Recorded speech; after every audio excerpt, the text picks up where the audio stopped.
Columbus. The legendary HBCU program is playing Ohio State for the first time in school history. No debates, no speculation, just the info you need. That's your KBLA Sports Minute. I'm Ray Richardson on KBLA Talk 1580. At KBLA Talk 1580, we aim to foster enlightening, sustainable, restorative dialogue, and we welcome unapologetically progressive viewpoints that empower fellow citizens. We are now accepting submissions for KBLA Talk 1580 guest editorials like this one. For the KBLA Talk 1580 guest editorial, I'm Martin Gordon, chair of the Pasadena Community Coalition. Recently, I listened to a Tavis Smiley show conversation with James Barr. James said something that caught me off guard. Black Altadena is gone. My community is being murdered. I said murdered. All you have to do is go to our website homepage at kbla1580.com and click on the icon that says KBLA Guest Editorials to learn more about our editorial standards and content submission guidelines. As long as the topic aligns with our mission, we are happy to review your submission and consider it for broadcast. We can't make any promises, but we want to amplify progressive perspectives that are community-focused and solution-oriented. So go to KBLA1580.com right now to download all the information you need about our guest editorials. At KBLA Talk 1580, we've got your black.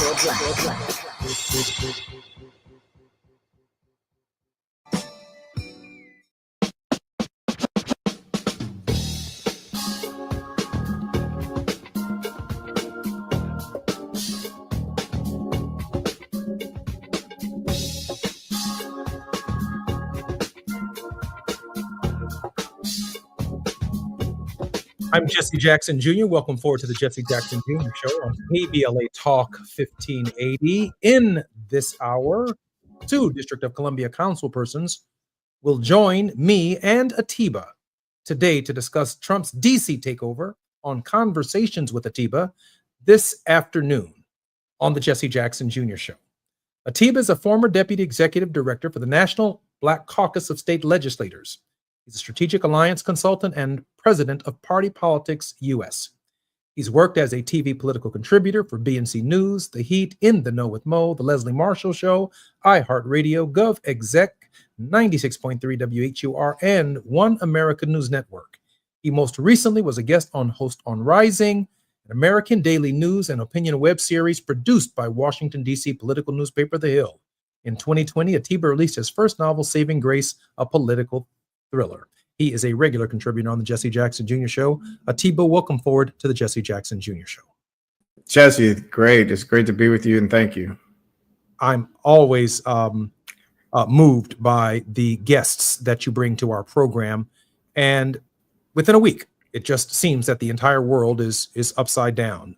Just 2 weeks ago, or just a week ago, you brought to the Jesse Jackson Jr. Show some outstanding legislators who are on the run from the edict, if you will, of the governor of Texas and the Texas legislature to protect our voting rights by stopping the redistricting process. That story continues to play out, but simultaneously happening is the federal takeover, not something we've seen since the American Civil War, and I'm still questioning whether or not an actual takeover actually occurred during the Civil War. There was certainly a military occupation of multiple towns, maybe hundreds, maybe even thousands of towns throughout the United States during that period, but nothing quite like this. This is not a civil war. This is an unprecedented takeover by the President of the United States.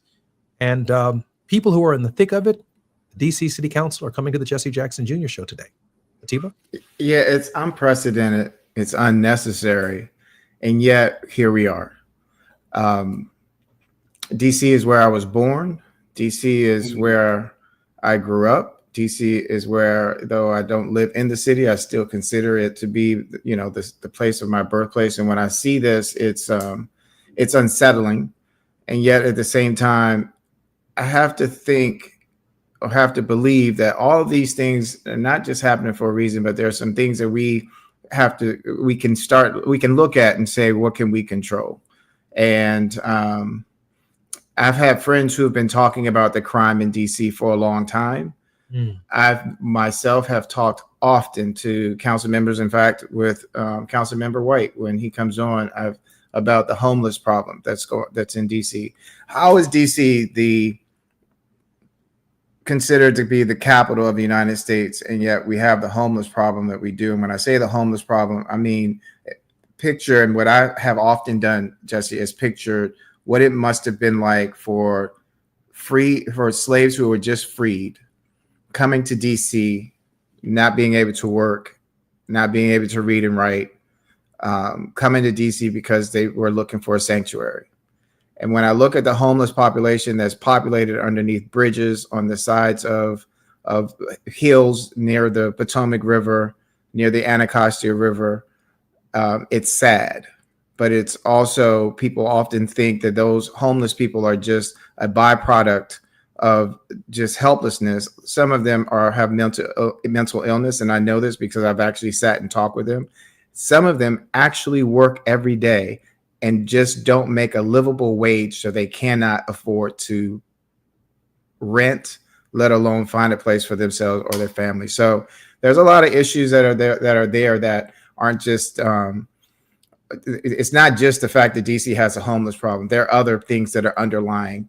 But then the other piece, in terms of with the crime and the carjacking, and the council, and hopefully we'll get a chance to talk to the council members in a few minutes about that. The president has also alluded to the fact that there have been some very lax laws, and there are a lot of people that are in the city that also think that. So I know we're looking at this from the outside. There are some other things that I hope that we are able to hear from people from the inside. I look forward to it too. We have about 2 minutes, as you know, before we come forward. But let me ask this question. I mean, obviously, to be homeless is not a crime. Is there another means by which the president could have taken to accomplish some of his publicly stated goals in the District of Columbia? For example, how about more resources to the local police department to address more officers on the streets who are civilians and relate to civilians on a regular basis, doubling the force within Washington, D.C. of local police officers? Could it not have accomplished the same thing without the federal presence? Woulda, coulda, shoulda. I think there's some other questions too. This president has been not only brought up on charges, but convicted, right, on other things. And there are other things that are out there that we're no longer talking about. Epstein. We're no longer talking about some of the other things. And so I think, the reality is that a lot of this is still meant to distract us. And we're no longer talking about what he instigated in terms of January 6th, in terms of Washington, D.C. So, it would have, would increasing the number of police officers in D.C. Decrease crime? I don't think so. I think increasing the livable wage. I think making sure that there are more resources for young people. I think treating people like human beings are the type of things that would lower the crime rate or help the homeless problem. But I don't believe that the answer is adding more police officers to the streets. I'm Jesse Jackson Jr. This is KBLA Talk 1580. On our show today, Alderman Janice Lewis George and Alderman Robert White, I think they call themselves council persons in Washington, D.C., will be our special guest on Conversations with Atiba when we come forward. While you're stuck in traffic, we can at least bring you up to speed on the news of the day. You're listening to Jesse Jackson Jr. only on KBLA Talk 1580.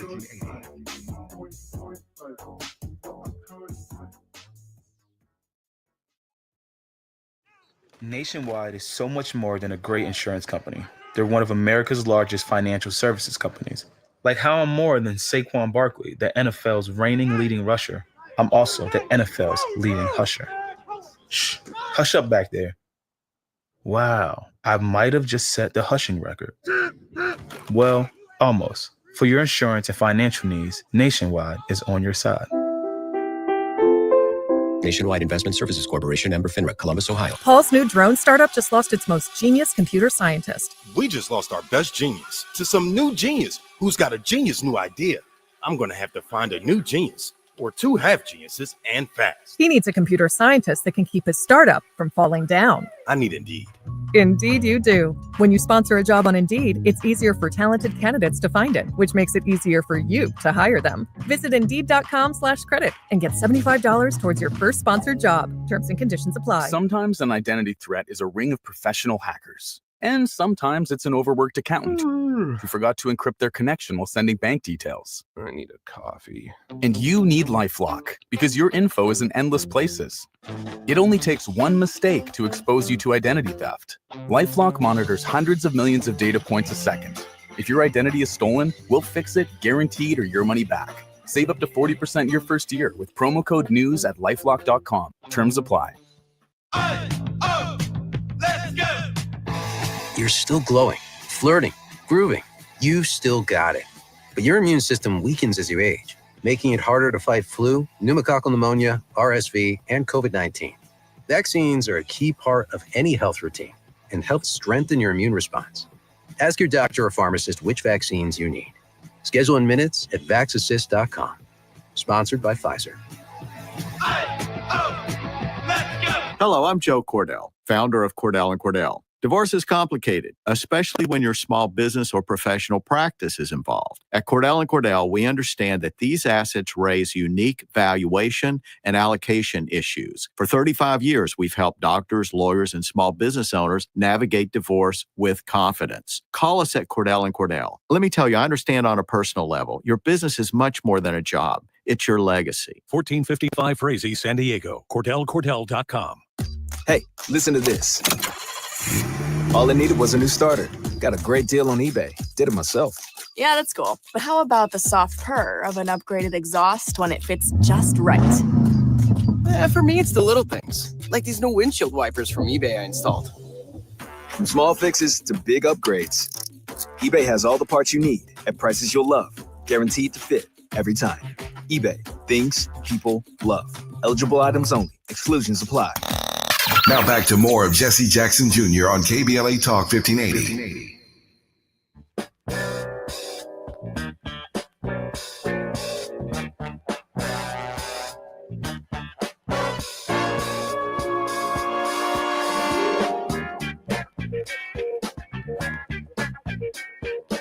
I'm Jesse Jackson Jr., listening to the Jesse Jackson Jr. Show on KBLA Talk 1580. The Honorable Janice Lewis George, council member for Ward 4, was elected to the Council of the District of Columbia in 2020. Janice is a third-generation Washingtonian, a native of the 4th Ward, growing up in a working-class family. Janice learned the early importance of family, hard work, education, and public service. She's an experienced attorney, civil servant, community activist, and a passionate leader who's focused on Ward 4's future. She's a member of the Washington Bar Association, a proud member of the AKA Sorority Incorporated. She's a proud graduate of DC Public Schools. As a high school student, she served as a member of her neighborhood's DC Youth Advisory Council, a student representative on the DC School Board of Education, and youth mayor for YMCA DC Youth and Government. Janice went on to study at St. John's University, where she graduated cum laude with a Bachelor of Arts in Government and Politics. Janice, welcome forward to the Jesse Jackson Jr. Show. Thank you. Thank you for having me. Good afternoon. Good afternoon. Good afternoon. I'm so grateful that Atiba brought you to our show today. There's so much that we want to discuss. Atiba, let you begin. Janice, thank you so much for joining us. I know it's a very tenuous and very stressful time for you and the council and leadership in Washington, D.C. And, we've heard yesterday the president say that he was taking over the police department. In the last segment, Jesse asked, would increasing the number of police officers on the force have fixed the problem? Do you want to, if you could, tell our audience and give them a little bit of a background in terms of, from your standpoint as a council member, what's happening, and then also what we should be looking for and how we can help you all? Yeah, thank you so much for that. What we feel right now here in the district, across the board, people are obviously angry and frustrated. And, for us, this takeover really isn't about safety. It's about control. And And I think Trump is exploiting our very real weaknesses that all cities face, which is grappling with the issues of safety and homelessness. But here in the District of Columbia, particularly, we've been focused the last 3 years as a council, as a city, on trying to solve both of those issues, which is why for us, we are particularly frustrated because of the work we have done to try to address the root causes of crime, and to also try to, fix legislative gaps that may be there, investing in investigative supports and getting our crime lab back accredited and passing legislation to address, carjackings, robberies, and things of that nature. We literally passed the Secure DC Omnibus last year, which had over 100 different changes to improve safety. We just passed, just 2 months ago, Peace DC, which really focused on our preventative work. So we've been putting a lot of focus and funding towards solving the issue of safety, which is a real issue for our community, as well as homelessness, really getting people housed first. We have a housing first policy.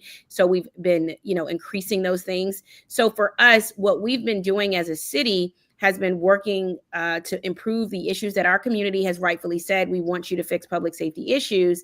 And as a result of that, over the last 2 years, there has been a 52% drop in violent crime in DC. And right now, we're actually experiencing some of the lowest crime rates our city has seen in 30 years in every category, right? Homicides down 12%, robberies down 28%, right? Burglary 20%. So we are going down because we have focused on this issue so much. And that's why what we feel this intrusion on local authority is really completely unfounded. And not really based on the facts on the ground for how we have been operating here as a city in the District of Columbia. And we feel strongly that if the federal government wants to truly support keeping our community safe, there's plenty of things they can do to increase, fundings and supports and gun violence and supporting victims of crime and aiding law enforcement and things of that nature. And Trump's most recent 2026 budget saw cuts in all the areas that we actually would need the support to continue to get the reductions in violent crime that we're seeing right now in the district. Councilmember George, let me raise this question from the outside looking in. I went to high school, by the way, on Massachusetts and Wisconsin Avenue at St. Albans.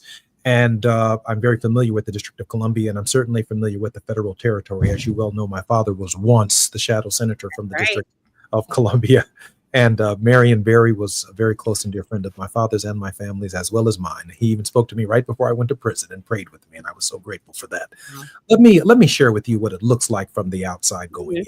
When we look at the other cities, including the District of Columbia, the city of Chicago, the city of Baltimore, the city of Oakland, what we've already seen in Los Angeles, California, the president appears to be, through the Department of Defense and the Attorney General's office, appears to be locating these efforts in predominantly African-American blue communities, his political opposition, if you will.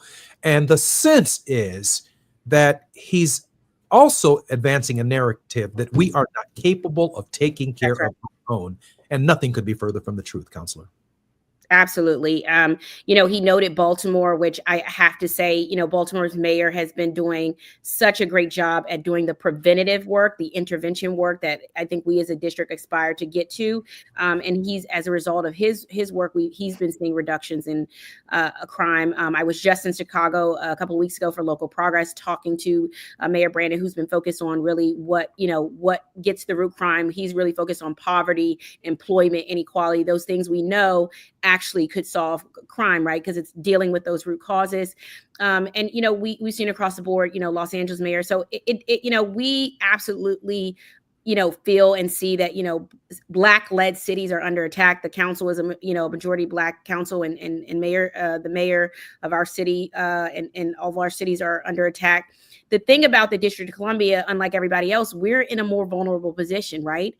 Because of the fact that we don't have statehood and we don't have home rule, right? We have home rule that's we're vulnerable for repeal of home rule.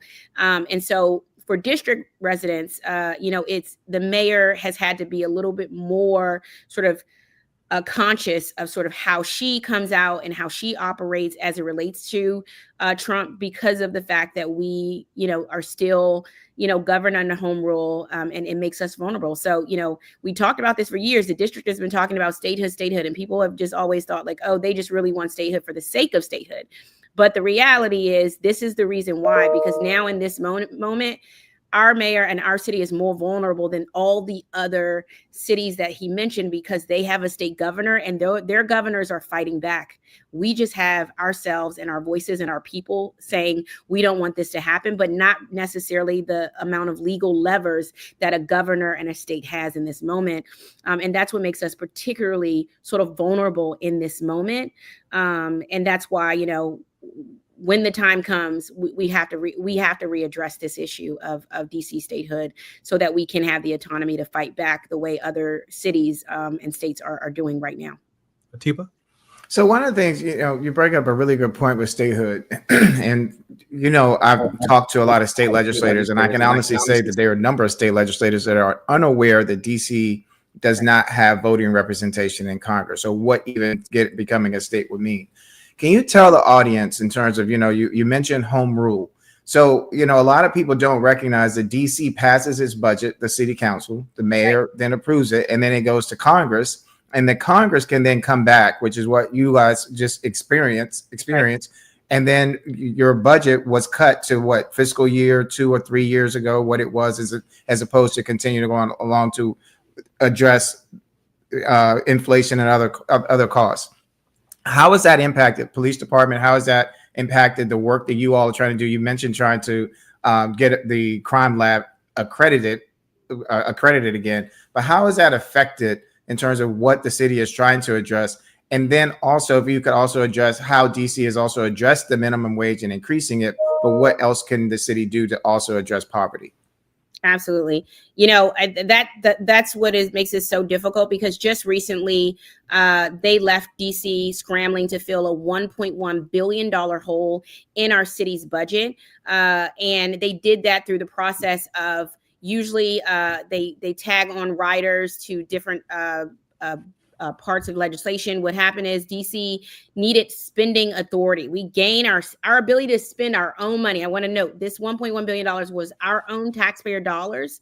Congress did not act, took out what usually is there, which is DC's ability to spend our money. And so we had $1.1 billion of our own money that we are not allowed to spend in a hole. As a result of that, right, here in the district, our biggest, when you have to cut $1.1 billion fast, meaning we didn't find out till the weekend before that DC would not be allowed to spend this money, $1.1 billion, we have to cut fast. And so when you cut fast, you got to go to your largest streams of money. Here in the district, we spend the most money on public safety. So that was a direct cut to law enforcement and the police department losing spending powers for their budget.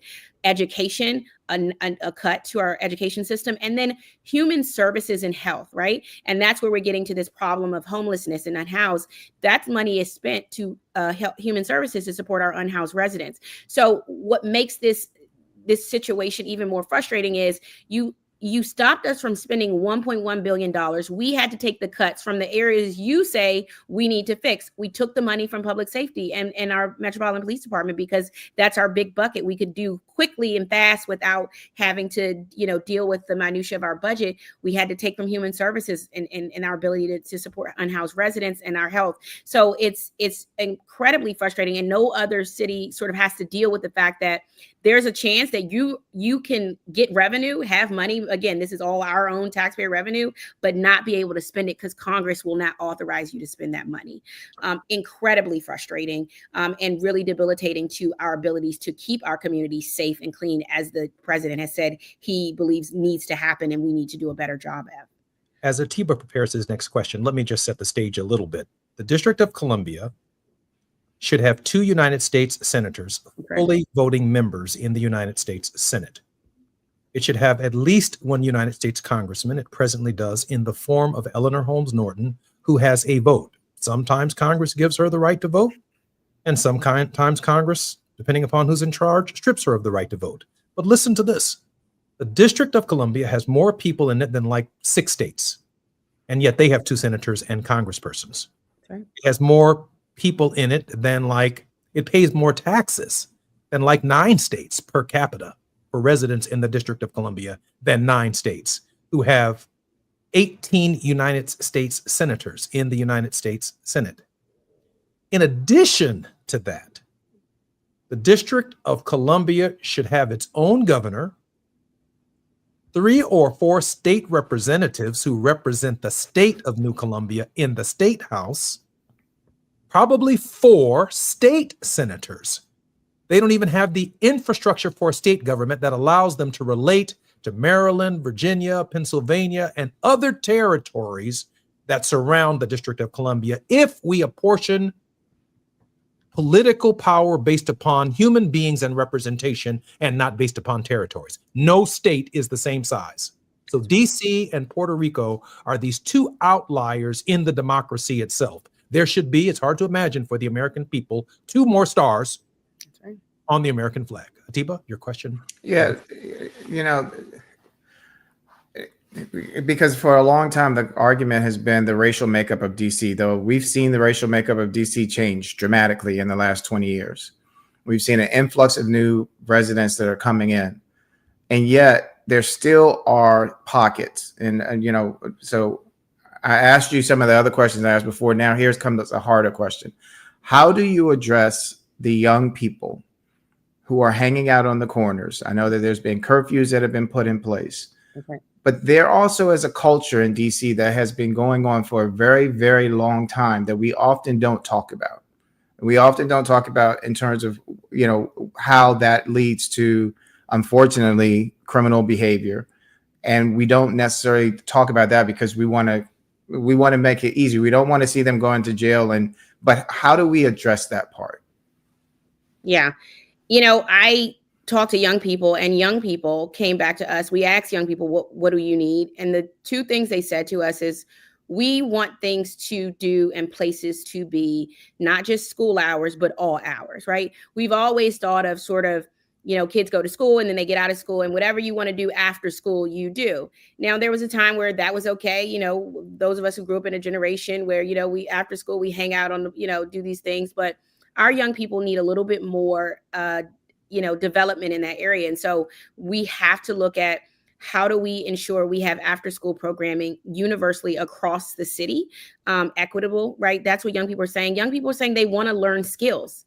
They want to learn job skills, and they're open to learning those skills George, as well. So we got to do those things. And yes. If I can just pause for station identification. I'm Jesse Jackson Jr. This is KBLA Talk 1580. When we come forward, more with Council Member George and Atiba. The biggest names, the best conversations. You're riding with Jesse Jackson Jr. on KBLA Talk 1580.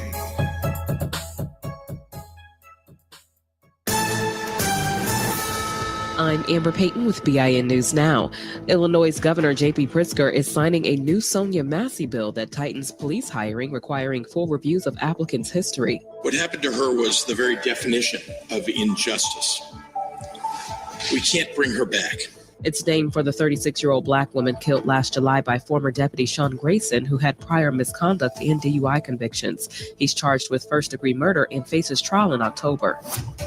Rapper Snoop Dogg has been named Los Angeles Community Chairman for the 2026 FIFA World Cup. The Long Beach native will lead community engagement as SoFi Stadium hosts 8 matches, starting with the U.S. men's national team opener on June 11th. And St. Louis County NAACP President John Bowman is running for Missouri's 14th Senate District. Bowman has led the local NAACP since 2019. Get BIN News Now on demand 24/7 on the iHeartRadio app.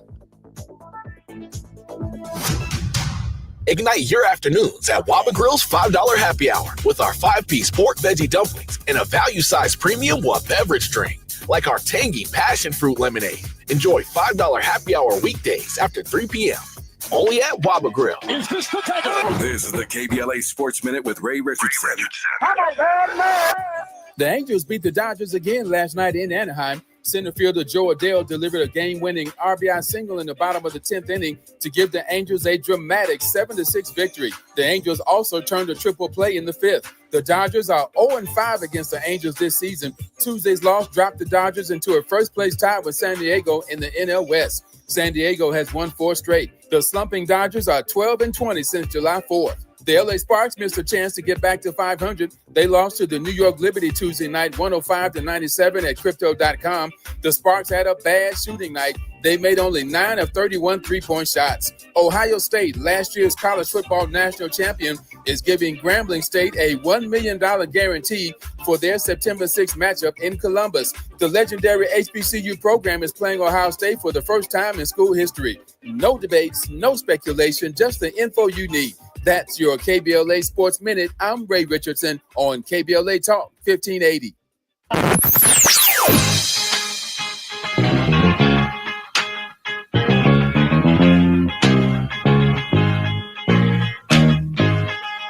This is KBLA Talk 1580. Talk radio. That's music to your ears.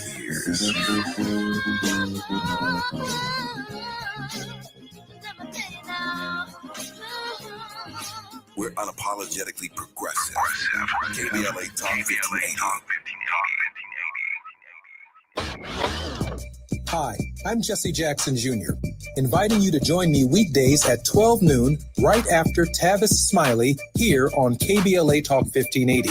As a law school graduate and a theologian with a firm grasp of our body politic given almost 2 decades in Congress, my show is the fresh new home of an authentic, uncompromised quest for transformation and salvation, both personal and collectively, as I vigorously interrogate the theological and symbolic meanings embedded in our society. I promise to leverage my knowledge of history, theology, and both international and domestic issues to imagine an inclusive vision for the future, which I hope will inspire all of us to pursue life, liberty, and the pursuit of happiness as a given, not just an aspiration. So join me weekdays at 12 noon, right after Tavis Smiley, for 2 hours of the Jesse Jackson Jr. Show, only on KBLA Talk 1580. Join the Black Hollywood Education and Resource Center for its 32nd annual Sisters Are Doing It For Themselves Short Film Festival, featuring 22 powerful short films by emerging Black women directors. See their visions, hear their voices. Saturday, August 16th, 10 a.m. to 5 p.m. at the Writers Guild Theater, 135 South Doheny Drive in Beverly Hills. For more information, call BHERC at 323-957-4656 or email BHERC@bherc.org. Tickets may be purchased at eventbrite.com or at the door. Hey, it's Matt, your leaf filter trusted pro. Gutters are an often neglected part of the home. They're also one of the most important. Clogged, overflowing gutters can cause serious problems like foundation damage or basement flooding, which can cost thousands of dollars to fix. Let's face it, cleaning gutters yourself is not only a hassle, it can be dangerous. But when you get Leaf Filter, you'll never have to worry about cleaning clogged gutters again. Get started today by visiting leaffilter.com/deal to schedule your free inspection. If you decide to move forward, we'll professionally clean, realign, and seal your gutters before installing our patented stainless steel micro mesh system. Leaf Filter keeps out everything but the water. And it's backed by a lifetime transferable no clogs warranty. So you're protected for good. We're in your neighborhood and ready to help. Visit Leaf Filter today for a free inspection and estimate, and you could save up to 30%. Visit leaffilter.com/deal. That's leaffilter.com/deal. You're listening to Jesse Jackson Jr. on KBLA Talk 1580.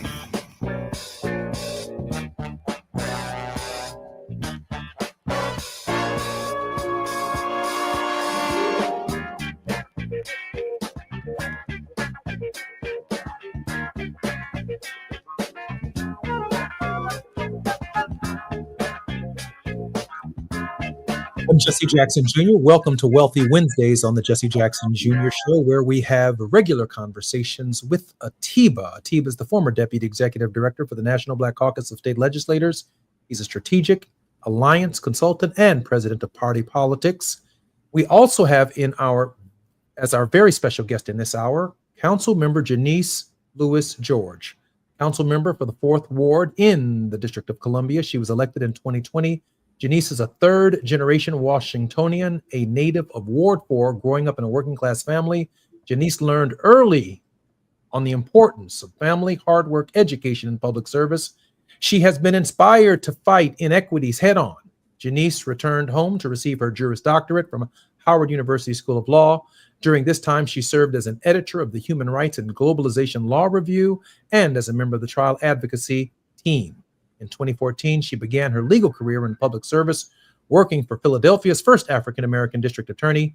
She returned to the District of Columbia to work for the D.C. Attorney General Carl A. Racine as the Assistant Attorney General in the juvenile section of the Public Safety Division. Council member, welcome forward to the Jesse Jackson Jr. Show. Thank you. Thank you for having me. Atiba, just before I turn this part of the program back over to you, let me ask the council member a question that the people of Oakland, the people of Baltimore, people of the city of Chicago, where I live, what can we expect when Donald Trump decides inevitably to pull the trigger in our cities as he has pulled it in the District of Columbia? Absolutely. I want to be clear that, you already see he's been making an issue from the beginning about he's going to use the vulnerabilities of every city, urban cities particularly, which is always going to be those hot button issues like public safety and homelessness. My recommendation is to, continue to do the work like we are in DC around those two issues so that when the claim is made that we as a local government cannot and are not handling it, we can actually unequivocally say, yes, we are actually working actively to deal with these issues that are prevalent in every urban city. What you can expect is Trump trying to influence your elected officials, in addition to sort of the takeover, and saying, we have public safety issues. They've also suggested, legislations, criminal reforms based on, on data and practice.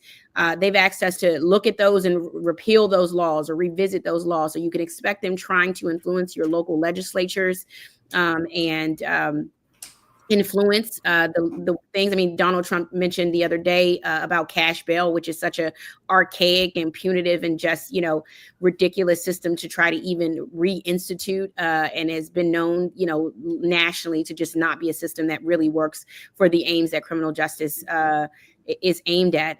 So you can look to see that. And you will have to fight. I think, you got to pull those legal levers here in the district. I am trying hard to get us to, be ready on day one to file injunctions, right? Because Trump is going to try to push the bounds of what is an emergency. He even recently said today, well, I don't have to get Congress's permission if there's a national emergency. It's like, well, what is the national emergency? And so, what I've been pushing us on is use every legal lever. When Trump has been faced with injunctions, he has lost a majority of those injunctions by states who have fought back. So, I really recommend having your legal teams ready to go, ready to fight, and making them make an actual prima facie case for what is an emergency and what is constituted by that emergency. I think those things are really important. And, Congress, working midterms are coming, right? DC is really vulnerable. And because we don't have representation, we need you all to really show out during midterms. Like we need to earn back our power. We need overwhelming power in the House, and we need overwhelming power in the Senate, or Donald Trump is going to continue to trample on our rights. And I said this before, this is a blueprint how he's going to try to come into cities, Black-led cities, urban cities like Chicago, DC. He's starting this blueprint now here in DC, and so the fight starts now in all our other cities. And I know they are working really hard, but you all have to be, ready to fight on the ground as well. But also don't just fight on the ground, fight in the ballot box. When midterms come, we can't sit this out. We have no time for apathy. We have no time for people to throw up their hands. We have to win back the House and the Senate. The midterms are crucial. And that is what I really want, our states to be really focused on as we come into this moment. Atiba? Yeah, one of the things that comes to mind is what's his. I don't think there's an end goal. I think there's a continuation goal. Mm-hmm. And his continuation goal is around trying to claim that there is an insurrection so that they can suspend elections. I know what you said in terms of midterms. And I have to think about 1968 riots. You know, like that summer, it was a very hot summer, you know, in terms of just the constant things historically that were going on. And what we see happening right now, what I keep asking people, because people ask me, and I don't know, Janice, I've always been very vocal on social media. I've been very quiet, eerily quiet for a reason. The only time that I talk about stuff, Jesse, is when I'm on your show. And the reason is I'm talking behind the scenes. Yes. And the reason is because we can't do this and strategize on social media. We can't organize and do the things that we need to do. We have to go back to the way that they were doing in the 60s. We've got to organize and strategize and figure out where we're going to push the buttons and where we're going to agitate. Yeah. Because, yes, we need to mobilize in ways that we are going to vote in numbers that are too large to manipulate the outcome. That is their fear.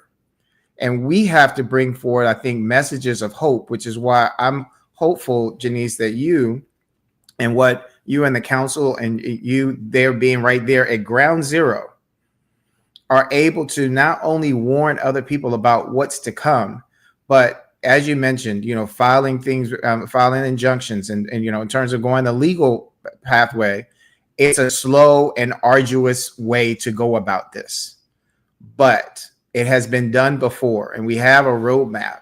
So, in terms of where we are, I think, it's really important to be careful how we take these steps. But at the same time, you're right there. We need to keep hearing your voice which is the reason why I'm going back to, and something that's a sore subject. And I may touch a couple of nerves, is when I see young people today, how young people are not just carrying themselves, but young people who are dressing a certain way. I can't help but think about racial profiling. And I can't help but think that the person who's sitting in the bully pulpit is using that to keep his base focused on, as we keep saying, oh, he's attacking blacks. But I think the narrative can be, are we better off now than we were 8 months ago? And if we're not better off now than we were 8 months ago, how are we going to be 8 months from now? Because the midterms are a long time away, but I'm watching New Jersey, I'm watching Virginia, and you're right there close to, what are you hearing about what's happening in Virginia with the gubernatorial election, and how do you think that's going to impact in any way the DMV area? Go ahead.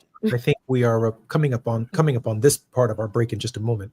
But we do want to come back to this question that Atiba has raised with Council Member George in about 1 minute. But let me say this, if I can, just to extend the time that we have Atiba before the council member's response.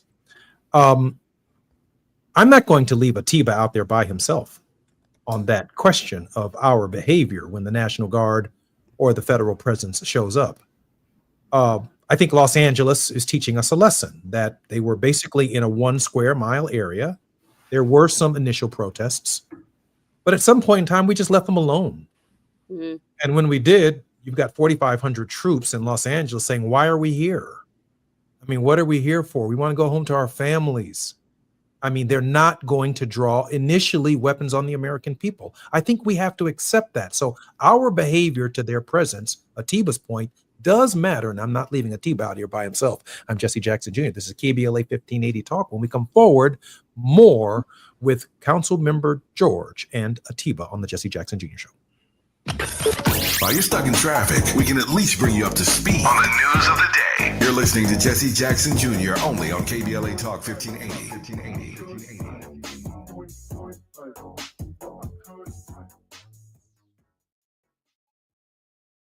Nearly 7 million Americans aged 65 and older are living with Alzheimer's disease, or AD. But did you know that Black adults aged 65 and older are twice as likely as white adults to develop AD? You may be able to reduce your risk by managing conditions like diabetes and high blood pressure, being physically active, eating healthy, and exercising your mind. To learn more about AD, the importance of early diagnosis and intervention, and a potential treatment option, visit treatalzearly.com. That's treatalzearly.com. This message is brought to you by AZI. KBLA Talk 1580. We've got a lot to talk about. KBLA Talk 1580, connecting you with services and solutions. If you need help getting your resume in order, finding job training, or landing a job, we've got 3 great options for you. First, the City of Los Angeles has WorkSource centers across the area offering free job support. The California Workforce Development Board can help you with everything from GED prep to vocational training at no cost to you. On the federal level, the Department of Labor's American Job Centers offer a full range of services for job seekers and businesses alike. Visit careeronestop.org, or for more info, just call California's Help Center or visit cwdb.ca.gov or call 916-657-1440. For the City of Los Angeles programs, go to ewdd.lacity.gov or call 213-744-7300. All these services are free to help you get your next job. This is a community call to action from KBLA Talk 1580. My mom has decided to learn to paint, and she's good. My dad's now into creative cuisine, and I've already put on 6 pounds. Learning new things comes with age. My mom, she started forgetting my name and what we're talking about. Forgetting well-known things doesn't. Memory loss may be a sign of Alzheimer's disease. Early detection gives you and your loved one time to plan for the future. Learn the warning signs of Alzheimer's at 10signs.org.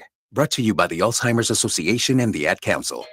If you didn't think skipping breakfast was a big deal, you'd be right. Before. But now, Wendy's has Buck Biscuits. We're talking sausage, egg, and cheese biscuit, bacon, egg, and cheese biscuit, or even the Honey Buddy chicken biscuit for just $1 each. Seriously, you can get all 3 if you want. They're just $1, so you'll never skip breakfast again. If you're smart. Breakfast for $1? Gotta be Wendy's. Limited time only. Price and participation may vary. Limit 5 qualifying items per transaction. Not valid in a combo while supplies last. Now back to more of Jesse Jackson Jr. on KBLA Talk 1580.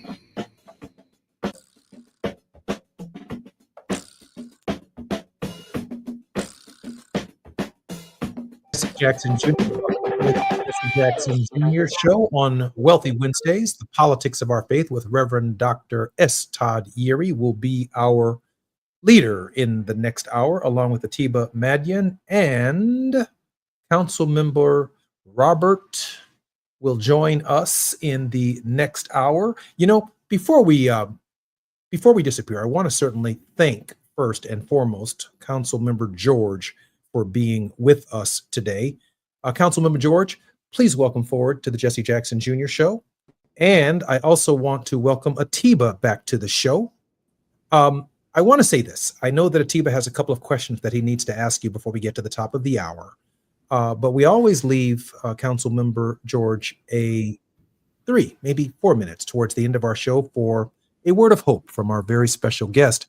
And I think our listeners and the people from around the country need to hear a word of hope from the inside of the tyrannical activity that the people of the city of DC or the district are experiencing, from someone who is at ground zero and someone who is actually living under that occupation.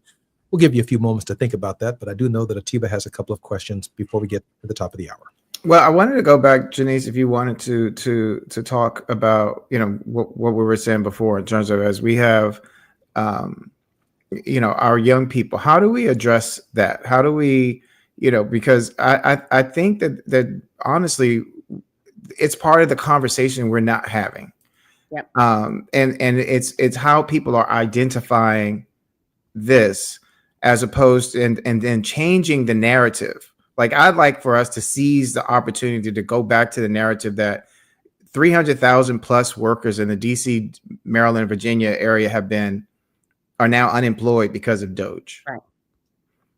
What is that going to do and impact in terms of the DC budget, the Virginia budget, the Maryland budgets? How is that going to affect that? All these things are being done to destabilize our areas. Right. And yet the focus has been put on young people. The focus is being put on homelessness. And then we want to talk about what's going to happen in terms of midterms. They're not doing this without there being a strategy of how they're going to take away our vote. I think you're in a prime position to talk about this, particularly to talk about from a democratic standpoint, when I say democracy standpoint, because DC literally is surviving within a democracy, but it has not been it's not being treated like a democracy. As my mom says, the DC is tax high, but taxpayers are taxed, but the government takes the money, but you don't get certain things back. Yeah, absolutely. I mean, the firing of federal workers has devastated our community, particularly my community of Ward 4, where lots of federal workers have been here for years. I've gotten call after call with people who entire livelihoods are completely dismantled. They can no longer afford their mortgages. They can't pay rent. They can't afford their child's schooling or childcare. I mean, we have completely destabilized our community. That's a whole nother conversation. In addition to destabilizing and uprooting our community in such a way, the other thing that has happened is that is a huge decrease to our revenue, and our revenues have taken a huge hit. And that means we have to be a lot more, specific with where we put our funding and our budgets. And that comes back to the question you ask about what do we do with our young people and families. We are never going to address public safety or homelessness with military policing. Like that just isn't the answer. If militarizing the community or policing solved homelessness, we wouldn't have a homeless crisis in America, right? If that solved our problems, we've already done those things. We know that those things don't work. If we're not going to focus on poverty and inequality, if we're not going to focus on education, if we're not going to provide access to employment opportunities for young people, we are going to be in the same situation. And in addition to a stable house, right? Like having a stable home for a child, having a stable family unit, all requires us to address poverty, education, employment. We also have to talk about community development and social support, that mental health support, and those things that young people are really crying out for. That's just different from our generation. There's a generational gap here. We didn't have to deal with social media when we were young. We didn't have TikTok and Twitter and all these other things. And we didn't have information being thrown at us constantly and shaping our thoughts and how we should show up. And that's part of the reason we have to address that gap. So we got to get to those root causes, but we also, have to make sure that that's where we put our priorities if we're going to change our communities for the better in that direction. And the destabilizing of our community, both through funding, people losing jobs. We don't even know what we're experiencing right now. We haven't yet even seen the real impact of what that is going to mean. I mean, I have neighborhoods that you couldn't get a house in for years, decades, are now up for sale, whole blocks in some of our most prominent neighborhoods, because those were federal workers who have completely lost their jobs in Nexus. And so we're going to have to come back and stabilize as a community. And it's really hard because they're doing everything to destabilize every function they know is necessary for a city to be stable, for communities to be stable. Councilmember, is there any expectations that if Democrats regain control of the Congress of the United States, some of those jobs and services that many DC residents who are now losing their homes, struggling with their mortgages, struggling with their pensions and lost benefits, is there any hopes that they will be restored as a result of a Democratic takeover of the Congress in 2026, if it happens? For the people who are holding out hope, we're hoping. I mean, we have USAID. Many people say they don't think that agency is actually going to return.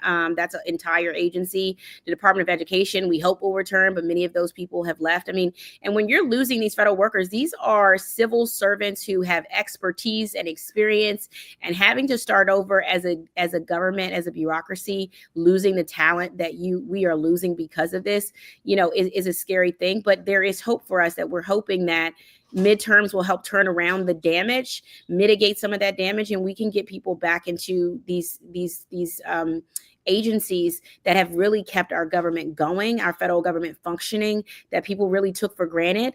Our international relationships are harmed at this moment because of these cuts, right? USAID cuts didn't just hurt us domestically, it hurt us internationally too. So reestablishing those relationships abroad and internationally is going to be a whole nother, issue given the agencies that have been impacted. And education, our young people have lost so much already with COVID and dealing with a pandemic, and so much like that. Loss is huge. And so reestablishing an education department that actually wants to care for our young people and educate them is, we have to get there, which is why, midterms are especially important, and we're going to have to get, and I know you are talking about how we show up. the generations behind us, like millennials, we are one thing, but Generation Z and behind us, we got to find a way to get them into the fold to come out and show up and vote. That's the only way we're going to win these elections, is if we get young people engaged and not listening to or believing the misinformation that is constantly thrown at them through these social media platforms. And that's some real hard, tough work for us to be able to grapple with. Councilmember George, our show ends at the very top of the hour. Is there a word of hope that you can offer from the District of Columbia to the people of Los Angeles, where we are live at this hour, and to the cities that will soon be living under potentially the same regimes that you're living under in the District of Columbia? A word of hope. Yes, I will say this, and I want to say this story that I had a conversation recently with Chicago's mayor, and he said to me in that conversation, he said, my brother would say, if you are in a fight, which we're in a fight in this country, and we're in a fight in our cities. If you're in a fight and you're ducking, you're losing that fight. Mm-hmm. And right now, we have no time to duck. If you're in a fight and you want to win as Black people, as urban cities, as progressives, we have to swing, right? And that is what we need to be doing in this moment. And swinging means showing up. It means not sort of, being distracted by all of the distractions that are thrown at you, all of these purposeful distractions, right? These are all purposeful distractions, to be clear, to keep you in a space of not showing up for action. And here in the District of Columbia, we're swinging back as hard as we can. And our community is amazing and great. And so we're showing up in the ways we can show up as community. And I want to be clear that, of all that has been said about Washington, D.C. and sort of the names that have been called of it, what I want to say is this is a city that is full of diverse, beautiful, amazing people. And we are strong, and we are going to fight back. And we've been in these moments before, right? What have our ancestors taught us, right? What have our ancestors taught us about being in these fights? We've been here before. And what helped us was organizing, not just, being online, organizing behind the scenes like Atiba talked about, really getting in the air, getting in our churches, getting in our organizations, and strategically talking about how we are going to get people to take back power in this moment and resist. So stay strong and keep swinging is my message, because here in the District of Columbia, that's what we're doing.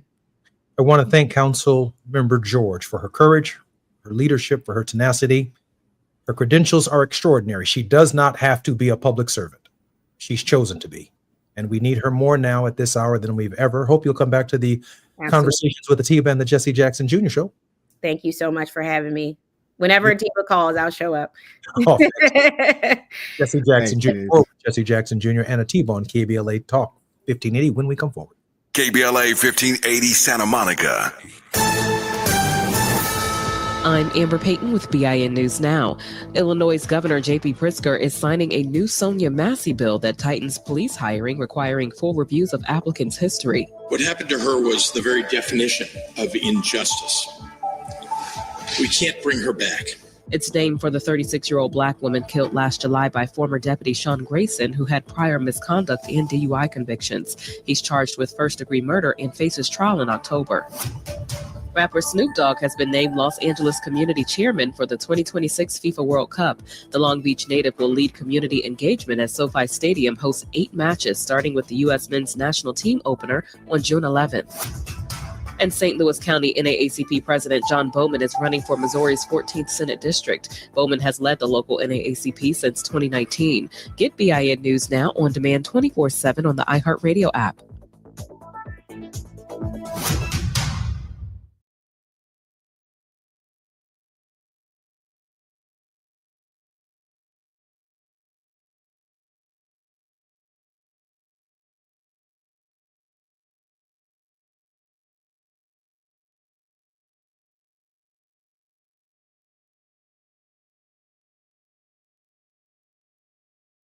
Ignite your afternoons at Waba Grill's $5 happy hour with our 5-piece pork veggie dumplings and a value-sized premium beverage drink, like our tangy passion fruit lemonade. Enjoy $5 happy hour weekdays after 3 p.m. only at Waba Grill. This is the KBLA Sports Minute with Ray Richardson.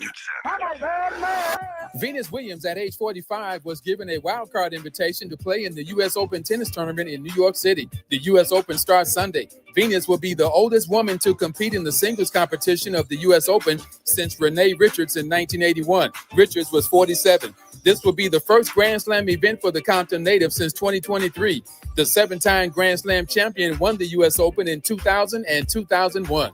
The Dodgers and Angels meet up for the final time this season tonight in Anaheim. The Angels are 5-0 against the Dodgers. Critical game for the Dodgers to regain some momentum. The Dodgers start a 3-game series Friday night against San Diego. Cleveland Browns quarterback Shedeur Sanders suffered an oblique injury during warm-ups Wednesday morning. He was held out of the Browns practice with Philadelphia. Sanders was scheduled to undergo an MRI exam Wednesday afternoon. No debates, no speculation, just the info you need. That's your KBLA Sports Minute. I'm Ray Richardson. More news, opinions, and conversation when we come forward on KBLA Talk 1580. At KBLA Talk 1580, we aim to foster enlightening, sustainable, restorative dialogue, and we welcome unapologetically progressive viewpoints that empower fellow citizens. We are now accepting submissions for KBLA Talk 1580 guest editorials like this one. With the KBLA Talk 1580 guest editorial, I'm Martin Gordon, chair of the Pasadena Community Coalition. Recently, I listened to a Tavis Smiley Show conversation with James Farr. James said something that caught me off guard. Black Altadena is gone. My community is being murdered. I said murdered. All you have to do is go to our website homepage at kbla1580.com and click on the icon that says KBLA Guest Editorials to learn more about our editorial standards and content submission guidelines. As long as the topic aligns with our mission, we are happy to review your submission and consider it for broadcast. We can't make any promises, but we want to amplify progressive perspectives that are community-focused and solution-oriented. So go to KBLA1580.com right now to download all the information you need about our guest editorials. At KBLA Talk 1580, we've got your black.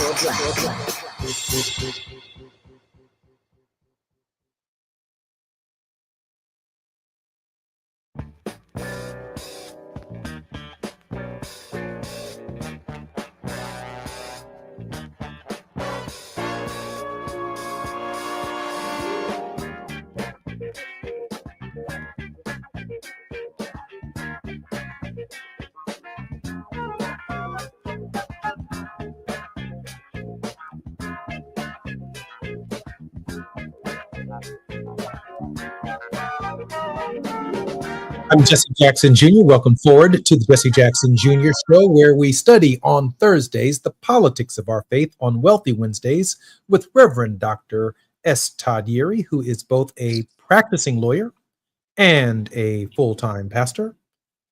1 foot in the pulpit, we often say on the program, and 1 foot in the courtroom, but both feet in reality. Dr. Yeary, welcome forward to the Jesse Jackson Jr. Show. Sir, what has happened since the last time we were chatting? My goodness, there's a whole lot going on, as our late dear brother ancestor Marvin Gaye would say. S. Todd Yeary is the principal of the Yeary Firm, a Maryland-based litigation and government relations firm, and serves as the senior pastor of the Douglas Memorial Community Church in Baltimore and affiliates. Dr. Yeary is also the former chief executive officer of the Rainbow Push Coalition, the international human and civil rights organization founded by my father, the Reverend Jesse Jackson. Dr. Yeary's social justice work includes having served on the National Action Network's board from 2015 to 21. That is the organization founded by the Reverend Dr. Al Sharpton, past political action chair for the Maryland State Conference of the NAACP, as co-founding principal of the Community Churches for Community Development, Inc. Dr. Yeary, I am so glad that you are back here with us today. Listen, not only is the world upside down since the last time we were together, but there is probably a list going around Washington, D.C., as they get ready to send a federal presence to the city of Baltimore that has your name on it. And to discuss that a little bit further, our guest in this hour also includes Tiba, a former deputy executive director for the National Black Caucus of State Legislators. He's strategic alliance consultant and president of Party Politics US. Atiba, will be with us in just a moment. And also in this hour will be City Council member Robert White. Robert began his career in public service as a law clerk in the Maryland District Court for Montgomery County. For 5 years, he worked in the United States Congress, serving as legislative counsel to the district's Congresswoman Eleanor Holmes Norton, my former colleague. In 2014, he was tapped by Attorney General Carl A. Racine to serve as the first director of community outreach for the D.C. Office of the Attorney General. In 2016, Robert was elected as an at-large council member with the highest number of votes in the history of DC's elected council. He was reelected in 2020 and has served as chair of the council's Committee on Housing since 2023. Robert is also an adjunct professor at Georgetown University Law School. Todd, let me ask you a question before we bring our guests forward. Concerns for the city of Baltimore. Well, concerns for any city that is Black-led, has a significant Black population, and where there's not an alignment with the ideology and the political framework of the current administration. This is not a selective kind of thing. This isn't, DC because DC stands out amongst others. It's the lowest hanging fruit for which there's little litigation potential to push back because of the way the Homestead Act of 1973 is framed.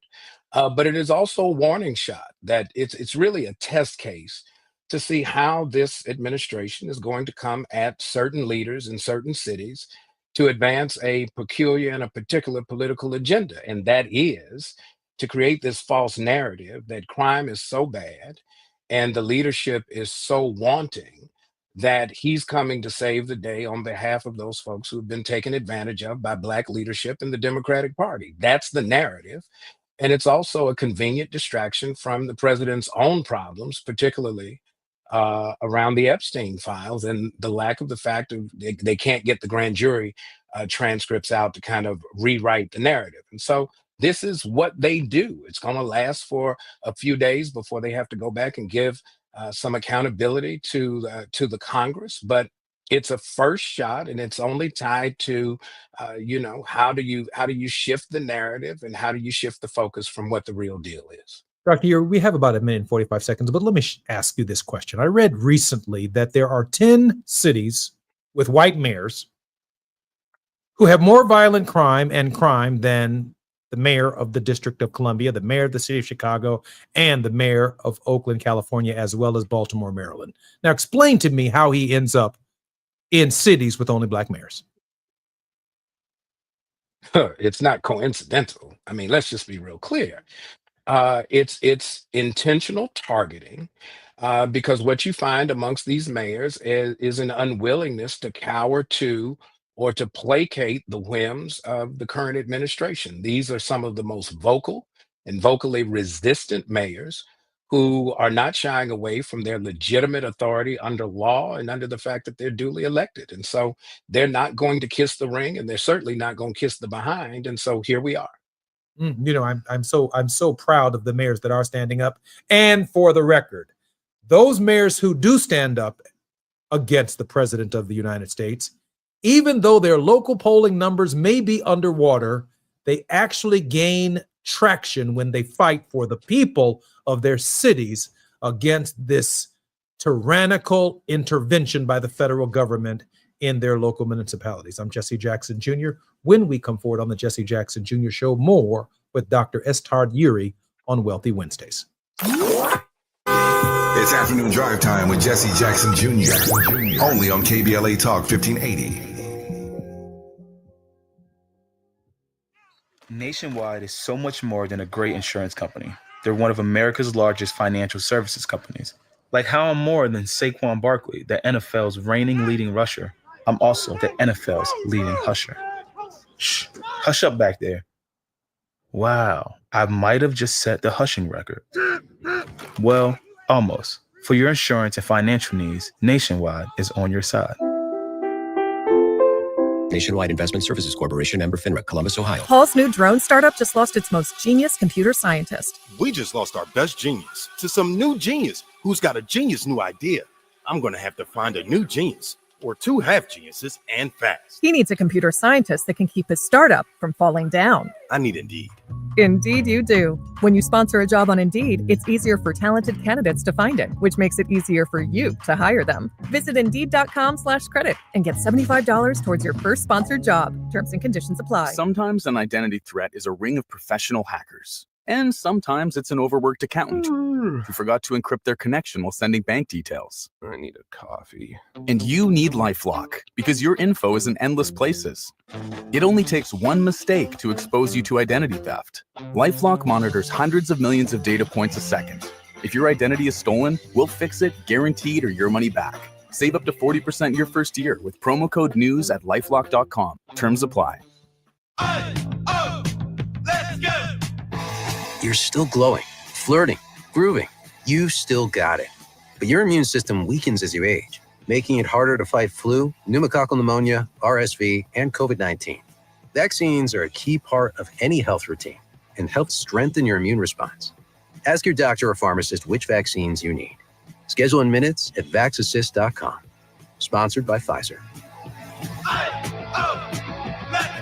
Hello, I'm Joe Cordell, founder of Cordell & Cordell. Divorce is complicated, especially when your small business or professional practice is involved. At Cordell & Cordell, we understand that these assets raise unique valuation and allocation issues. For 35 years, we've helped doctors, lawyers, and small business owners navigate divorce with confidence. Call us at Cordell & Cordell. Let me tell you, I understand on a personal level, your business is much more than a job. It's your legacy. 1455 Frazee, San Diego. CordellCordell.com.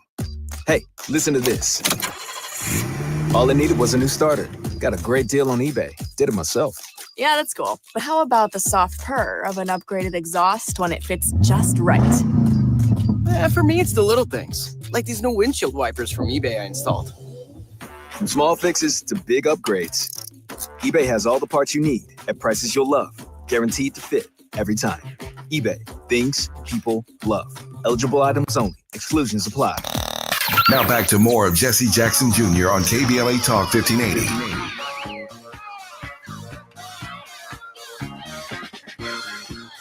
I'm Jesse Jackson Jr. Welcome forward to the Jesse Jackson Jr. Show on KBLA Talk 1580. This is Wealthy Wednesdays with none other than Reverend Dr. S. Todd Yeary.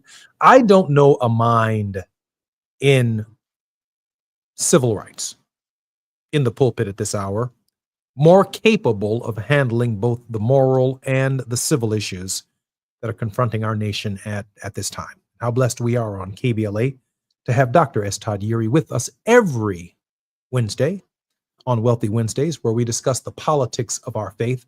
Dr. Yeary, last Wednesday, we had state legislators who were on the run from the governor of Texas and the Marshal Service and the FBI. And the show ended up in the middle of your thinking, really in the middle of your ministry, and you participated in that query. Today, who could have imagined a week later we would not be talking about the Texans, even though they're still hopping from hotel to hotel across the country, running from, like fugitive slaves, by the way, and then using an old fugitive slave law, they're trying to haul them back to Texas, by the way. Now we find the people of the District of Columbia living under an occupation that we haven't seen since the Civil War, and something Robert E. Lee, Stonewall Jackson, and Jefferson Davis could have only dreamed of, using the federal government to take over the District of Columbia, which they were not able to seize from Abraham Lincoln before, during, or after the American Civil War. But there they are now with their fingers in the purse strings.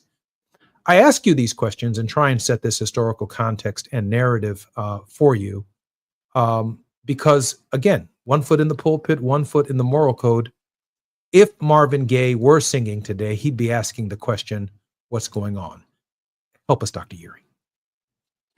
Yeah, he might expand the question a bit to what the hell is going on now. This is a bit more extreme. Even in terms of the very critical social commentary that he offered, I think what would be more intriguing would be his analysis. And this is this is a setup, right? This really isn't the thing. This is the thing before the thing. And what do I think this president is working toward? Is the ability to declare some sort of insurrection that positions for some sort of martial law that allows him to create a false narrative that allows him to potentially stay in power without there being any threat from any court that's not going to be able to enforce any decision that is issued against his interest. I mean, it's a clear setup, and at this point, um, hindsight being 2020, and the next national election not coming for a little over a year now, you've got the masses of people, regardless of their racial identity, but certainly the working class and the poor amongst them, in the most vulnerable position they could have ever anticipated in certainly well over a generation, if not more. And so our issue is in this crisis moment, there is no red panic button that can be pushed. We have to have a very sober and intentional, most most particularly a strategic conversation about what are we going to do, because this 3-year-old tantrum in the middle of the checkout line at the grocery store is not going anywhere. There'll be another tantrum after this, and it's not a matter of if but when, and not a matter of here but where. It's coming to a checkout line in your favorite political analogy of a grocery store near you. You know, it feels like the administration is pre-positioning troops throughout the United States under false pretenses, to have the troops where they want them and where they need them. Even my good friend Ron Lester the other day who lives in Maryland, was driving back into the District of Columbia, and his car was stopped at a checkpoint, I think on Baltimore-Washington Parkway, and he had to show his ID, his driver's license. When he asked the question 3 times, Federal Protective Services had his hand on his weapon, but his weapon was holstered, and he put his hands up. You know, this is Ron Lester, right? The Dean of African American Pollsters in the United States. And so people are living under some kind of tyranny here. And I am afraid to say that if this is heading in the direction of the Insurrectionist Act, it is quite possible, Todd, that all could be lost. No one is buying that the American people are engaged in insurrectionist activities. No one's buying it. There is no template to be able to establish it. The president just gets to say it, right? What does he do the other day? He doesn't deal in numbers. He's dealing in rhetoric. Crime is out of control. Therefore, I get to use the legitimate power of an act, even though I'm abusing it, in a way that suits my political needs and my agenda. And so this is, how do I see the National Guard responding? What do we see the pitfalls are of relying on basically the militia to be activated at any time beyond DC doesn't have a governor. So he's kind of clear there, but we saw the first test in California and the federal courts did not intervene. That's ongoing.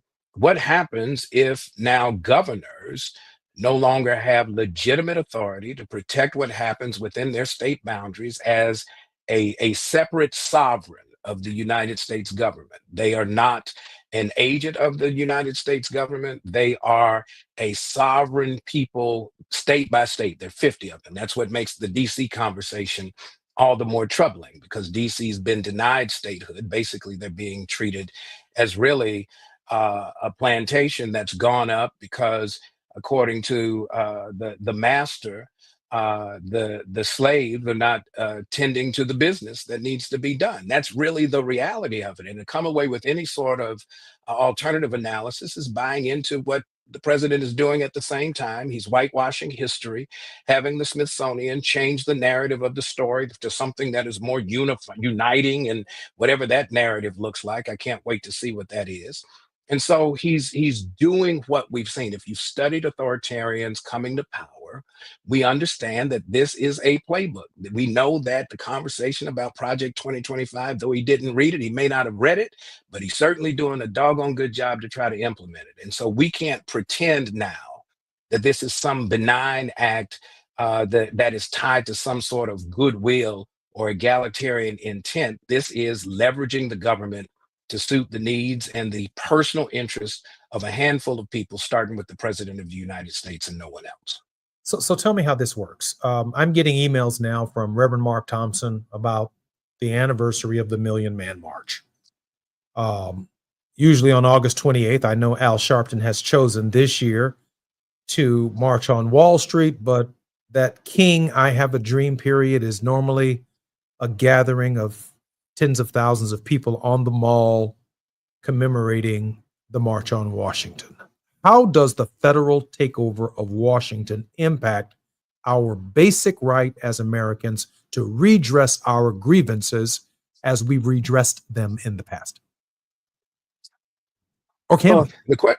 I mean, how it impacts our ability to demand redress in the district is a question that will have to be maybe answered in the coming days when we see what kind of constraints and limitations there are for the freedom of movement, assembly, speech, and the like under the Bill of Rights inside this political reality where the president has declared some sort of emergency, right? Does the emergency lend to the suspension of constitutional rights?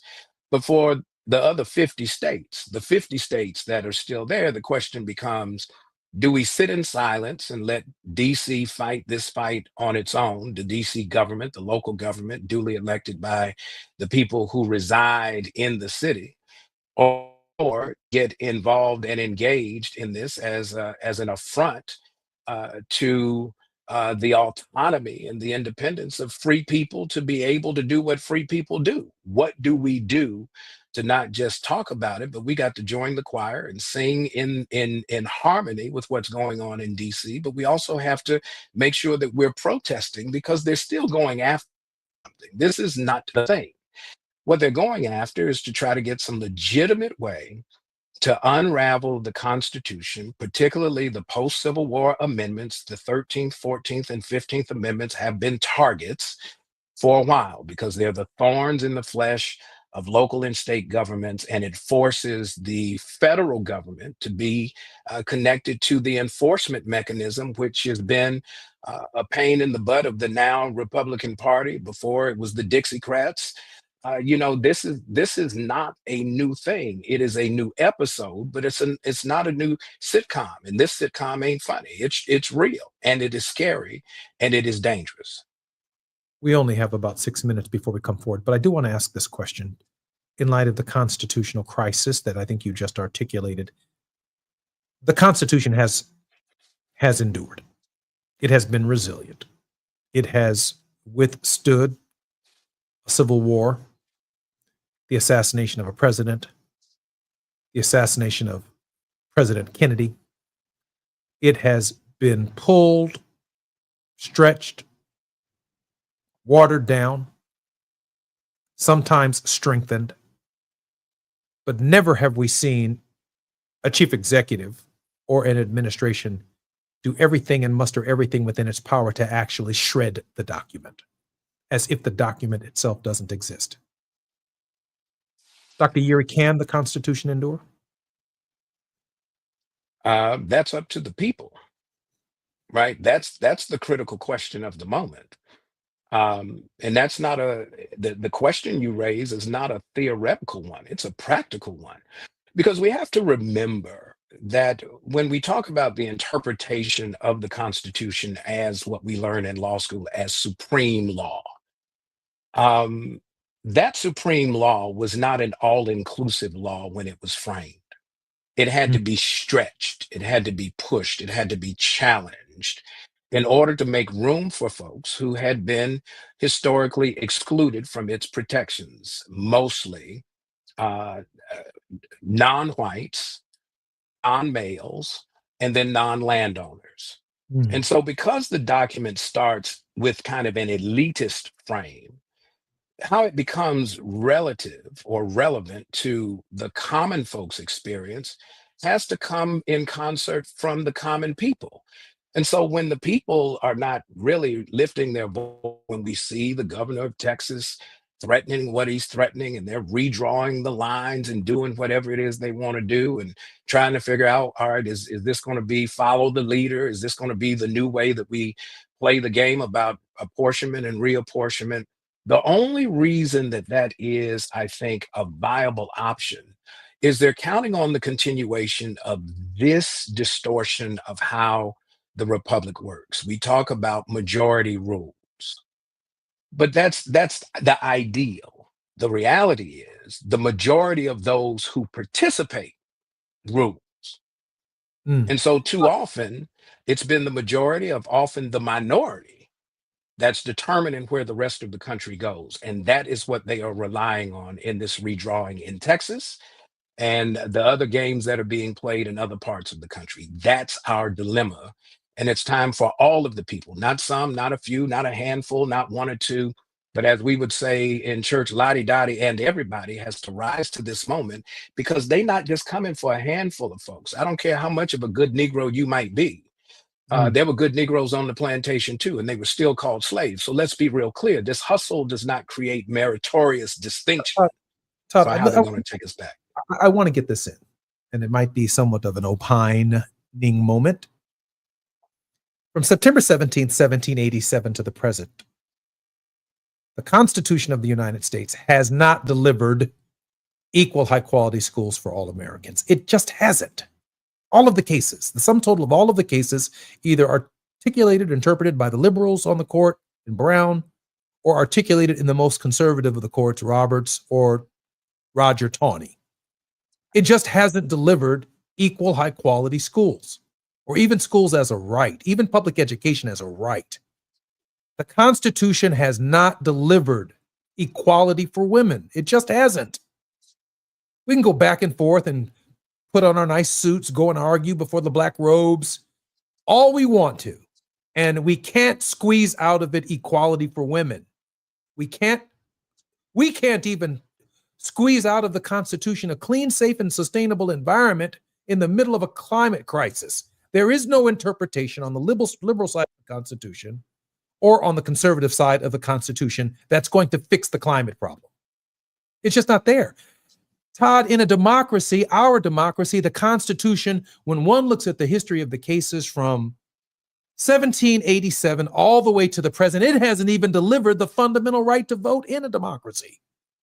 I'm Jesse Jackson Jr. I'm a little frustrated with the Constitution because while it used to be some basis of our common agreement, we are now in such a place that no one agrees that the Constitution is capable of helping them with something as basic as, can every American have a bacon and egg sandwich? Inflation. It just doesn't address it. And so we have this political conversation about the document, but we cannot exact from it what we need. I'm Jesse Jackson Jr. This is KBLA Talk 1580. When we come forward, more with Dr. S. Todd Geary. It's afternoon drive time with Jesse Jackson Jr. Only on KBLA Talk 1580.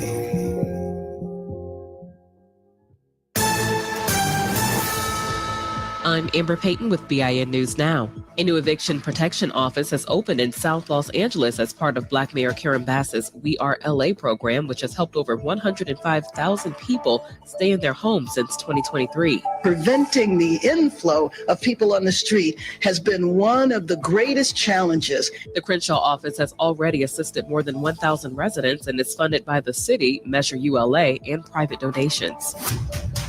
Black Washington, D.C. Police Chief Pamela Smith says she'll work with federal partners during the takeover of the city's police force, coordinating with the National Guard to target crime hotspots while still reporting to Black Mayor Muriel Bowser. And a new Martin Luther King Jr. statue in Winter Park, Florida is drawing criticism from residents who call it disappointing and cartoonish, despite the artist saying it has the King family support. Get BIN News Now on demand 24/7 on the iHeartRadio app. Ignite your afternoons at Waba Grill's $5 happy hour with our 5-piece pork veggie dumplings and a value-sized premium beverage drink. like our tangy passion fruit lemonade. Enjoy $5 happy hour weekdays after 3 p.m. Only at Waba Grill. This is the KBLA Sports Minute with Ray Richardson. Venus Williams, at age 45, was given a wildcard invitation to play in the U.S. Open tennis tournament in New York City. The U.S. Open starts Sunday. Venus will be the oldest woman to compete in the singles competition of the U.S. Open since Renee Richards in 1981. Richards was 47. This will be the first Grand Slam event for the Compton native since 2023. The seven-time Grand Slam champion won the U.S. Open in 2000 and 2001. The Dodgers and Angels meet up for the final time this season tonight in Anaheim. The Angels are 5-0 against the Dodgers. Critical game for the Dodgers to regain some momentum. The Dodgers start a 3-game series Friday night against San Diego. Cleveland Browns quarterback Shedeur Sanders suffered an oblique injury during warm-ups Wednesday morning. He was held out of the Browns practice with Philadelphia. Sanders was scheduled to undergo an MRI exam Wednesday afternoon. No debates, no speculation, just the info you need. That's your KBLA Sports Minute. I'm Ray Richardson. More news, opinions, and conversation when we come forward on KBLA Talk 1580.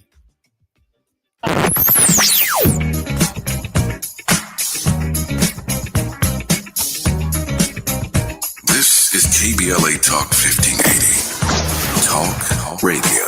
That's music to your ears. We're unapologetically progressive. KBLA Talk 1580. We've got a lot to talk about.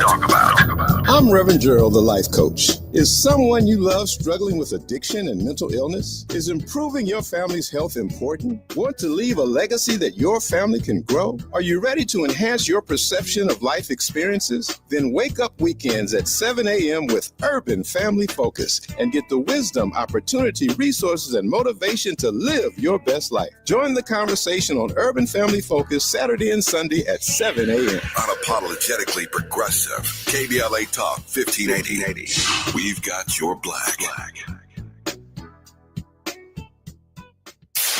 KBLA Talk 1580. We've got a lot to talk about.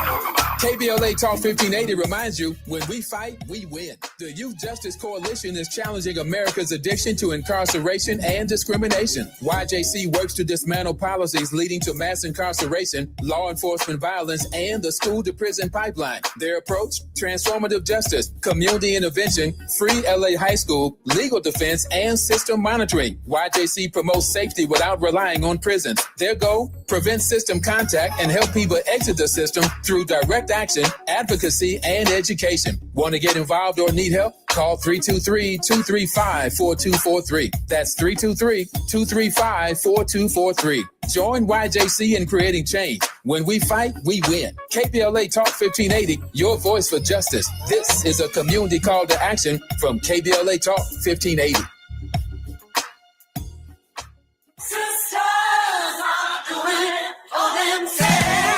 Join the Black Hollywood Education and Resource Center for its 32nd annual Sisters Are Doing It For Themselves Short Film Festival, featuring 22 powerful short films by emerging Black women directors. See their visions, hear their voices. Saturday, August 16th, 10 a.m. to 5 p.m. at the Writers Guild Theater, 135 South Doheny Drive in Beverly Hills. For more information, call BHERC at 323-957-4656 or email BHERC@bherc.org. Tickets may be purchased at eventbrite.com or at the door. Hey, it's Matt, your leaf filter trusted pro. Gutters are an often neglected part of the home. They're also one of the most important. Clogged, overflowing gutters can cause serious problems like foundation damage or basement flooding, which can cost thousands of dollars to fix. Let's face it, cleaning gutters yourself is not only a hassle, it can be dangerous. But when you get Leaf Filter, you'll never have to worry about cleaning clogged gutters again. Get started today by visiting leaffilter.com/deal to schedule your free inspection. If you decide to move forward, we'll professionally clean, realign, and seal your gutters before installing our patented stainless steel micro mesh system. Leaf Filter keeps out everything but the water. And it's backed by a lifetime transferable no clogs warranty. So you're protected for good. We're in your neighborhood and ready to help. Visit Leaf Filter today for a free inspection and estimate, and you could save up to 30%. Visit leaffilter.com/deal. That's leaffilter.com/deal. You're listening to Jesse Jackson Jr. on KBLA Talk 1580.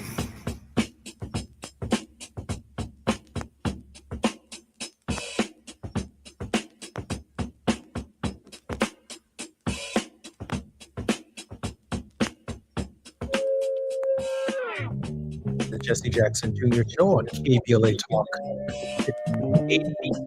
Our program on Wednesdays is Wealthy Wednesdays with Dr. S. Todd Yeary. Dr. S. Todd Yeary is the president of the Yeary firm. He is both a practicing lawyer, 1 foot in the courtroom and 1 foot in the church room. The Yeary firm, a Maryland-based litigation and government relations firm.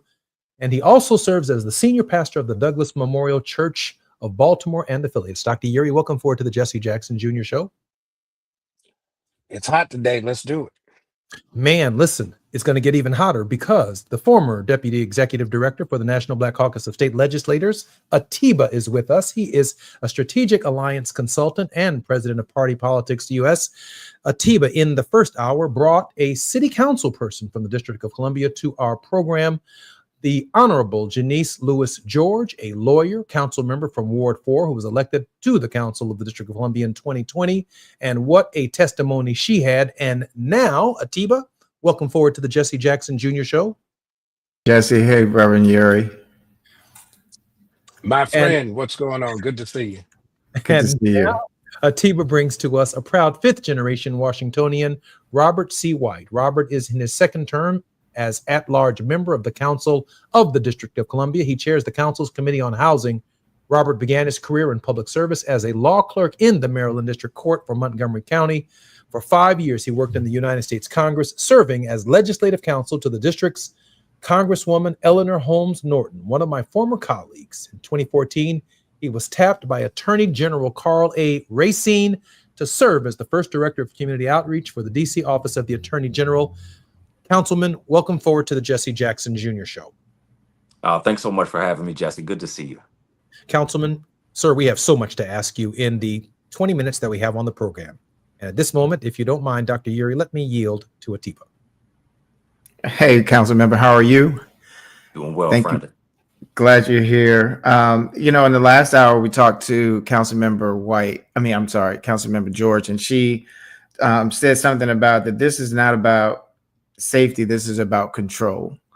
Wanted to let you, kind of give us what your thoughts in terms of what's happening in the district. And then as I asked her, what is it that we can be doing to help? Well, first, my colleague, I think, said it very well. If this were about public safety, then the president who really idolized and then pardoned the people who beat cops, who stormed the Capitol, and then turned around and said, I want to keep DC safe after he pardoned them. That's inconsistent. I think we all know what's actually happening here. So this isn't about safety. It's about control. And we're hearing dog whistle language that reminds me of before my time, the 1960s. And we need to be alert because the president was clear he doesn't plan to stop in D.C. He's going to take this to California, to Illinois, to New York. So what he's really doing is encroaching on democracy, starting with the residents, the 700,000 residents of the District of Columbia. Now, in terms of what folks can do to help, D.C. is the only residents in this country, only tax-paying Americans who don't have representation in Congress. So we need members from every state to stand up for democracy. Even if you're not standing up for DC, stand up for democracy. Support DC in this fight, support DC statehood, and make sure you are correcting the narrative so that the president doesn't get an open runway to do what he wants to do in this country. Dr. Yeary? Listen, that is the analysis, and C is ground zero. Brother Councilman, where now should we understand this in the larger fight that's been ongoing for some time for DC statehood? Why should we not lose sight of that conversation, especially right now? I appreciate that. I think DC statehood hasn't been the priority for anyone outside of DC, but what we're seeing now is the result. Because DC is not a state, we don't have control of over our guard, which means the president can call in the guard to the streets of DC, which he has done. If DC, since DC doesn't have statehood, we don't have senators who can fight in the Senate, a voting member of Congress who can fight in Congress, which means Democrats are undergunned, but it also means there is an entryway to erode democracy across the country because we have let democracy continue to be eroded in the District of Columbia. I hope this is a wake up call for the country to realize why statehood matters for every single resident of this country. Councilmember, you mentioned the federal infrastructure that would come with statehood, 2 senators and obviously a representative, maybe even 2, depending upon how it's apportioned. But you would also get a governor, a state house, as well as a state senate as part of that proposition. So it would be a state infrastructure. I understand that the residents of the District of Columbia pay more in federal taxes than many states within the union, and yet they don't receive a fair share on their tax returns or the revenue coming back from the government to the district that it truly deserves. And That's right. This has been going on for decades. That's right. But per capita, we pay more in federal taxes than anyone in the United States. And I would remind people there's not a common understanding of what or who DC is in the country. So I would remind people that in terms of population, we have more people in the district, more residents than Vermont and Wyoming, almost the same number as Delaware and Delaware and Alaska. We have a bigger budget at $25 billion than many states. And so what we lack is statehood, but we carry our full freight as American citizens. We have fought and died in every single war, and we are not treated like other jurisdictions. Atiba? My mom sent me a text. She says, we pay taxes and Congress gets it, appropriates money to the city, and the rest goes into the federal budget. You know, it's interesting because when you look at DC, not only do Washingtonians pay so much in taxes, but whenever there's an event in DC has to pay for its police officers to participate in that. With all this is going on, you know, in terms of where what the president is doing in terms of taking over the police department, this is supposed to last for 30 days. Where do you see this going after 30 days? The president has already, not surprisingly, asked for an extension. This is the tip of the spear. He is going to continue to try to control the district. And here's what I fear, and also what I think is the most likely outcome. These federal officers are not trained in neighborhood policing, and the president of the United States, like picture that in your head, has said, beat them up, rough them up. This is going to invoke, and he is trying to invoke a reaction. So the reactions that come from people whose rights are being violated, the protests that come inevitably that he is trying to provoke are going to be his excuse for going further. This man is intent on dividing the nation and intent on trampling on democracy. And I think if we don't see very clearly where this is headed, then our heads are buried in the sand. That's why all of us have to get involved. This is not just about Washington, D.C. and those 700,000 residents.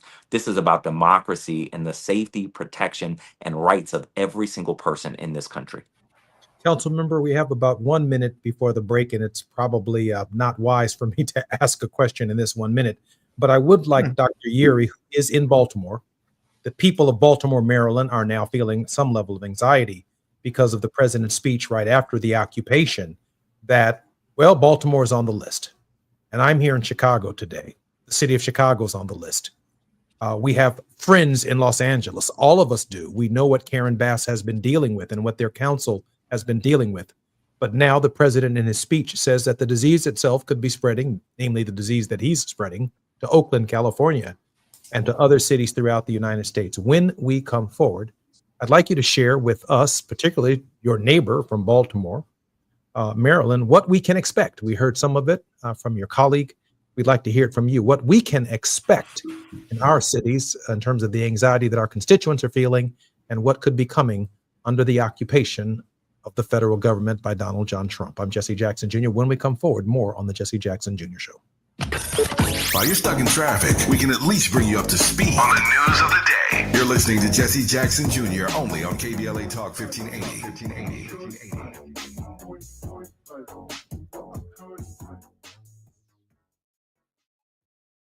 You have cancer. The 3 words no one wants to hear. Of the cancers that impact our community, lung cancer is the most dangerous. More people succumb to lung cancer than colon, breast, and prostate combined. Black men are 12% more likely to develop lung cancer, and cases for Black women are rising. Early detection and comprehensive treatment is the best way to beat this dreaded disease. Providence is a research leader in multi-cancer early detection, offering blood tests that identify fast-spreading cancers that don't show symptoms in early stages. The Providence Los Angeles Integrated Network Cancer Program determines best protocols for each patient, interacting with specialists who share experiences, perspectives, and new findings specific to each case. With over 1,000 board-certified physicians, including top oncologists, surgeons, radiologists, and nurse specialists, Providence delivers whole-person care that understands your culture, values, preferences, and priorities. So, if you hear the words, "you have cancer," all you need is faith and providence.org/cancer. Cashback is not available on gas in New Jersey and Wisconsin. Susan, I'm sorry I'm late. Traffic is terrible. It sure is. But on top of that, gas prices have been skyrocketing. I can't believe how expensive gas has gotten recently. Prices at the pump are up, but I never pay full price for gas anymore. I just use the free Upside app that pays you cash back for every gallon of gas you buy. Wait a minute. Are you saying you actually get paid cash when you buy gas with the Upside app? Yes, I get real cash back every time I buy gas. And does that actually add up to anything? I've made around $200. Wow, that's serious extra cash. I'm downloading the free Upside app now. Download the free Upside app to earn real cash back every time you buy gas. Use promo code GOLD for an extra 25 cents per gallon cash back on your first fill up. You can cash out anytime right to your bank account, to PayPal, or any gift card for Amazon and other brands. Just download the free Upside app and use promo code GOLD for a 25 cents per gallon bonus on your first tank. That's code GOLD for 25 cents per gallon cash back on your first fill up. Are you ready to be a part of the conversation that will help shape our nation's future? Get ready to join us for the Left Coast Forum, Saturday, October 25th at LA Trade Tech, where progressive voices will come together to tackle the issues that matter most to working families across Los Angeles and beyond. From economic justice to climate action, from healthcare to housing, we're bringing together the brightest minds and most passionate advocates for real solutions and real change. With workshops, 2 major keynote addresses, and a closing reception with great music and good food. It's the Left Coast Forum, where your voice matters and your ideas take action. Saturday, October 25th at LA Trade Tech. Brought to you by KBLA Talk 1580 and the LA Progressive. The future won't wait, and neither should you. Mark your calendar now to be there and be heard. Stay tuned to KBLA Talk 1580 for more details. Now back to more of Jesse Jackson Jr. on KBLA Talk 1580.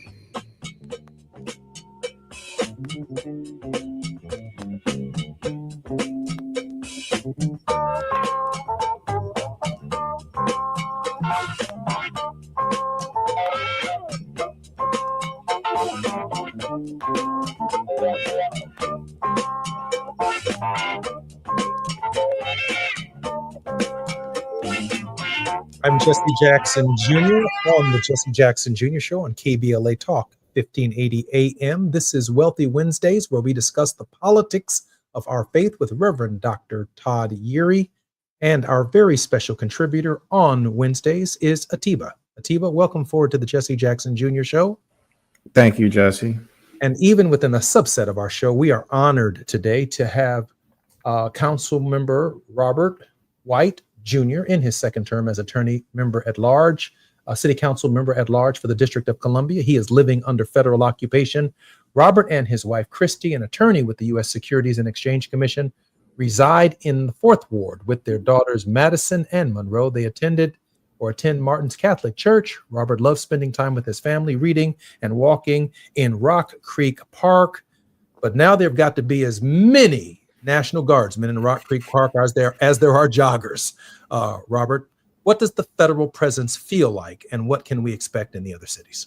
It feels for the average resident in DC scary because you don't know what's going to happen. All you know is that the approach and tactics are going to be different in a way that is not positive. So there's a sense of tension and unease in DC right now. Again, I think that this is going to push us in the opposite direction. We have been pushing crime down, especially violent crime down, pretty starkly, down 26% just from last year. this is going to move us in the opposite direction. And I think most residents in DC know that. Atiba? I'm speechless right now, Robert. And the reason why I'm speechless is, you and I grew up during the 80s and 90s, where we saw the city government get taken over by the government. But we're talking about the police officers, and we're talking about a city that also has a high level of black, brown, white, and reports of people being pulled over. And then we also have ICE. What are you hearing anything just now, just from Monday to today? Have you heard anything in terms of that there have been some of the people who are living in DC that have been confronted with situations as it relates to ICE?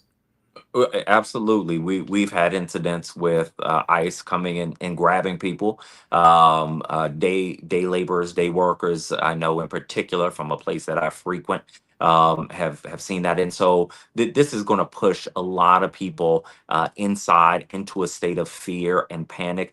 That's never productive. That's never helpful. That's not going to move us in the right direction.